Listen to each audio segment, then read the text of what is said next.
Welcome to the Membership Guys podcast. Kick-ass advice and tips for membership site owners. Well, hello there. Welcome to episode 111 of the Membership Guys podcast. My name is Mike Morrison, your host for the show. And if this is your first time here, thank you so much for checking us out. I definitely recommend you subscribe because we've got lots of awesome content coming up. This is a place to be for proven practical tips and advice for growing a successful membership website. And if you're coming back to the show, if you're a regular listener, I appreciate you so much. Keep all your positive feedback, all your reviews and all that good stuff coming in. We truly are thankful for your support. Now, on last week's show, we talked about how to decide what to actually charge for your membership website. If you haven't checked that out already, it's definitely worth a listen. But today, I'm talking about how frequently you should be billing your members. So should you be charging monthly, annually, both, something different? We're going to dive into that in this week's episode. But before we do that, I want to take this opportunity to let you know that the Membership Guys podcast is brought to you by Member Site Academy, the leading training community for membership site owners. Academy members get access to our extensive library of courses, training, and resources that cover everything you need to start, build, and grow a successful membership. On top of that, you also get regular live Q&A sessions, guest expert workshops, member-only tools, discounts and perks, plus our active supportive community where you can not only get advice and input from myself and from Callie, but also from hundreds of fellow membership site owners.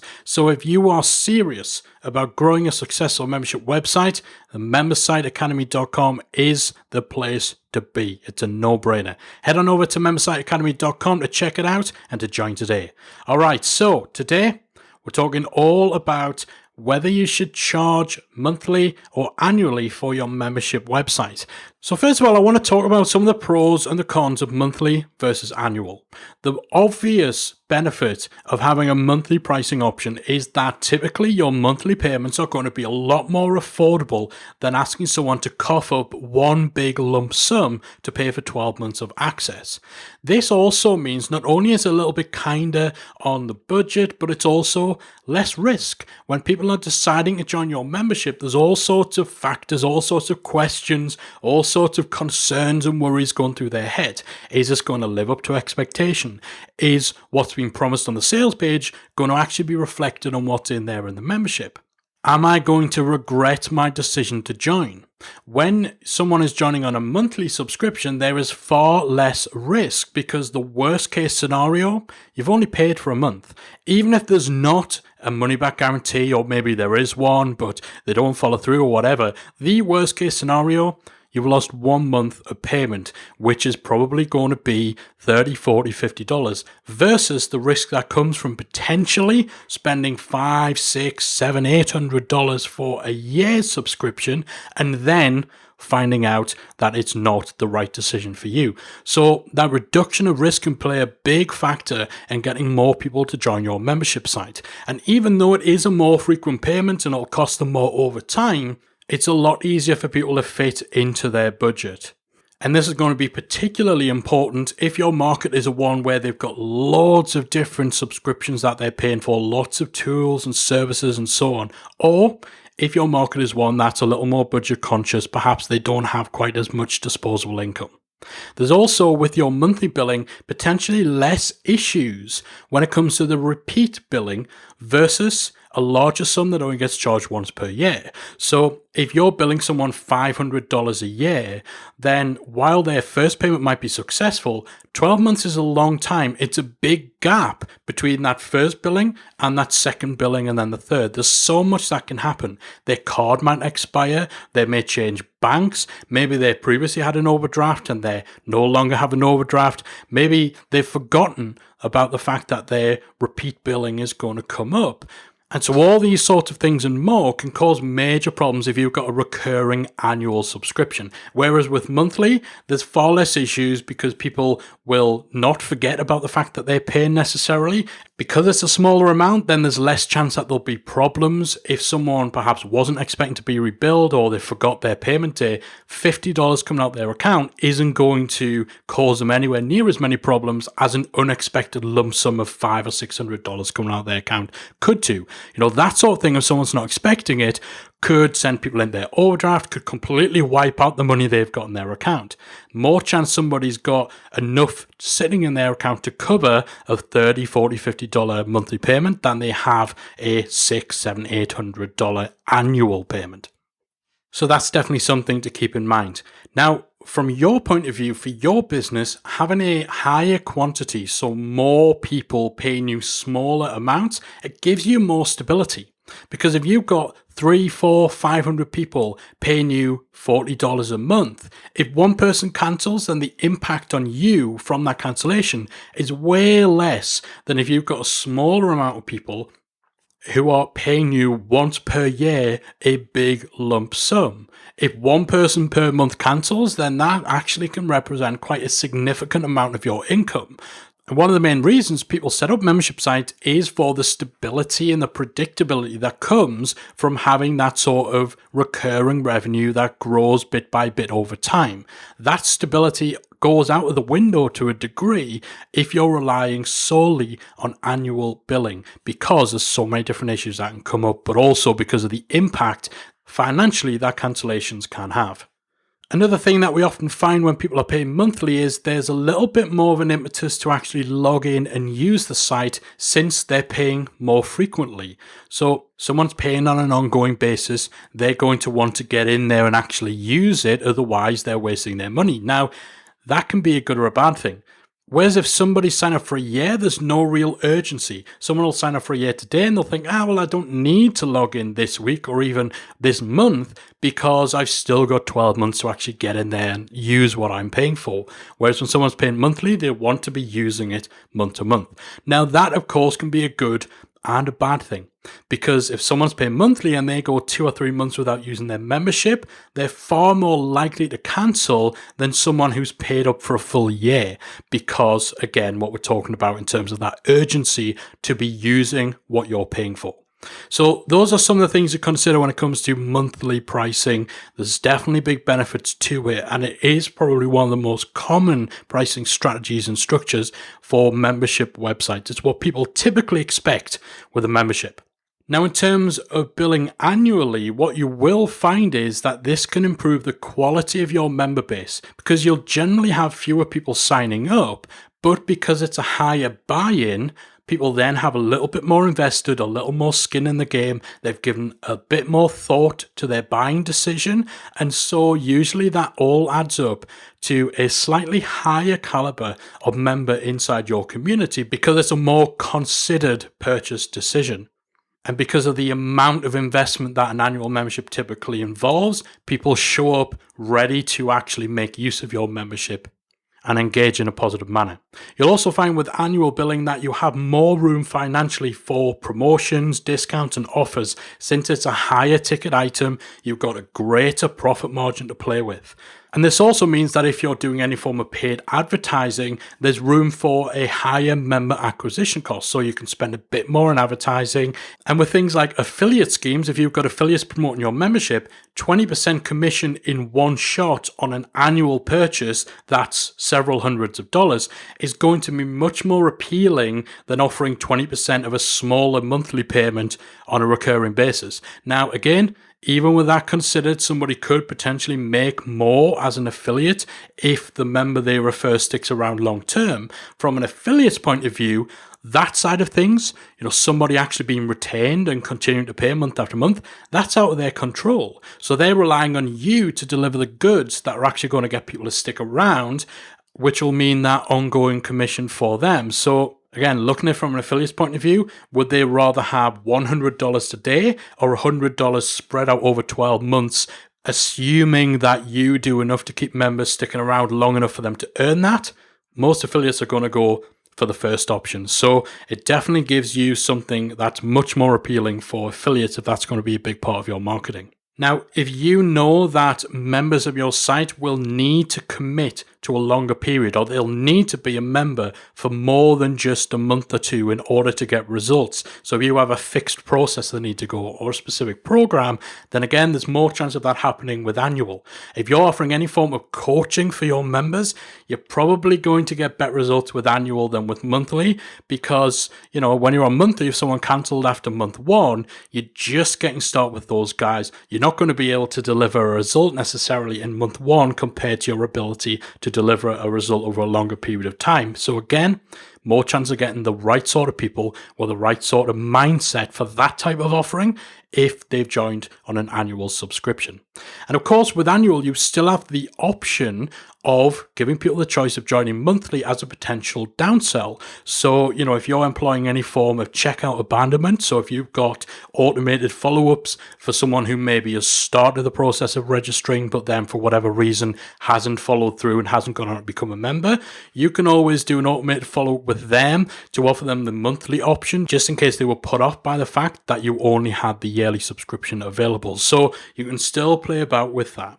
And of course, a big plus point for annual subscriptions is it's more cash in your business. Every transaction is a higher cash injection, and memberships generally being a higher margin business, that means a lot more money in the bank to play about with, to reinvest and so on.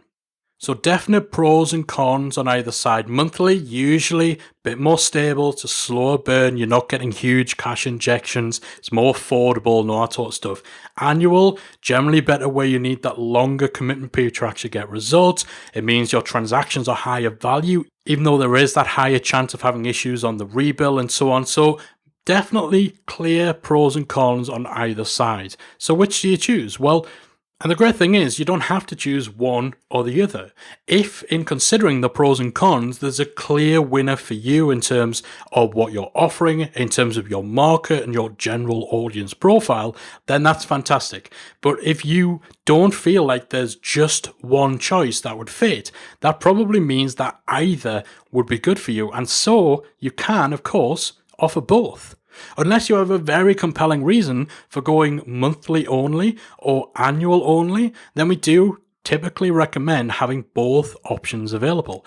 This gives you the best of both worlds, and in fact, it's been proven by research as well as in our own tests and observations in our community that having two options side by side increases sales.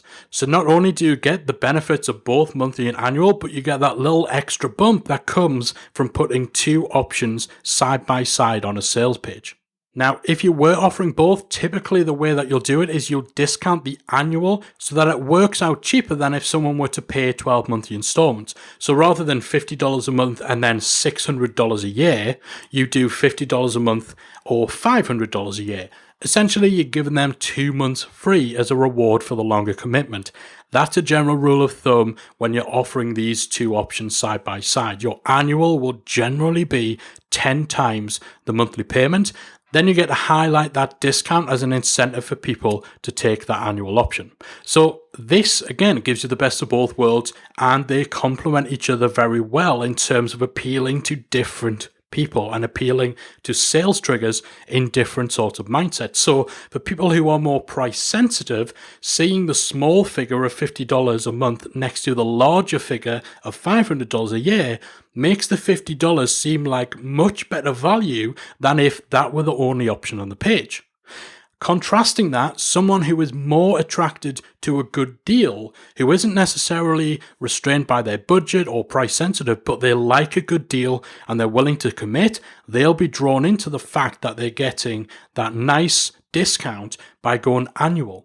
So the two options work quite well in tandem with each other. Now, the one instance in which I'd avoid offering both an annual and a monthly option would be if you were also having multiple tiers of your membership product. So if you had 3 or 4 different levels in your membership where maybe some people get more content or more perks or more features, it's probably going to be too much to also throw in the 2 different billing options as well. Too many options will start to cause problems. You don't want to have a bronze level with monthly and annual version, a silver level with monthly and annual, a gold with monthly and annual. That's too many options to choose from. Keep things simple. Of course, monthly and annual aren't the only options. If you want something that's kind of an in-between, then you might consider quarterly pricing. This gives you the added commitment within your membership base while also keeping it more affordable than asking someone to subscribe for 12 months. Now, I wouldn't bother with a 6-month option or a 9-month option or anything like that. I think monthly, quarterly, annual are 3 solid choices. We have had people in the past ask about weekly pricing or daily pricing. There are very, very, very few instances where that would be a good idea. In fact, I can't think of a single example of a market or a membership type where weekly billing would be the best option. Again, keep it simple, monthly and annual, unless you want that sort of in-between, in which case you might experiment with quarterly pricing. So again, I would generally recommend offering the 2 options side by side, unless you have a very compelling reason to only offer one of those options on the front end. But even if that's the case, I would still have the other option available as a potential upsell or a downsell. So if somebody's joining with a monthly membership, then around about the 3 or 4 month mark, you would then offer them the ability to upgrade to an annual membership. And similarly, we talked before about potentially using the monthly offering as a downsell or an alternative to somebody who hasn't been able to join up on an annual plan. So even if you only put one of those options out there publicly, keep the other one in your back pocket for promotions further down the line. So hopefully this has given you a lot of food for thought. Hopefully it's given you a good overview of the pros and the cons of monthly and annual, and actually why it might just be a great idea to offer the 2 side by side. That's certainly what we do over at membersiteacademy.com. It works very well for us, and we know from our past experience and the numerous projects we've been involved with, as well as the hundreds and thousands of members inside our community, that this approach is a one that works generally very well across most markets and most membership topics. So I do hope that this has been of use to you. That's it from me for this week. Thank you so much for spending some of your day with me. Hopefully I've made it worth your while. Hopefully you've found what we talked about useful. As always, hit me up on social to let me know if you've got any follow-up questions, or if you've got an opinion or something you want to input on this topic. You can get me on Twitter at membershipguys, or if you're in our free Facebook group at talkmemberships.com, then hit me up in there. Let me know what you think. If you're not in that group, check it out, talkmemberships.com. Punch that into your browser. It'll redirect to our free Facebook group where you can join almost 5,000 membership site owners to chat about everything from membership pricing to whatever else you might want to talk about relating to memberships. Or of course, if you're a member over at membersiteacademy.com, just pop a post in the community and I'll be happy to dive into this further with you. That's it from me. I'll be back again next week with another installment of the Membership Guys podcast. If you've enjoyed today's episode of the Membership Guys podcast, we invite you to check out the membersiteacademy.com. The Membersite Academy is the essential resource for anyone at any stage of starting, growing, and running a membership website. So whether you're still figuring out what your idea is going to be, or whether your website is already up and running and you're just looking for ways to grow it and attract new members, then the Membersite Academy can help you to get to the next level. With our extensive course library, monthly training, exclusive member-only discounts, perks and tools, and a supportive, active community to help you along the way with feedback, encouragement and advice, the Membersite Academy is the perfect place to be for anyone looking to start, manage and grow a successful membership website. So check it out at membersiteacademy.com.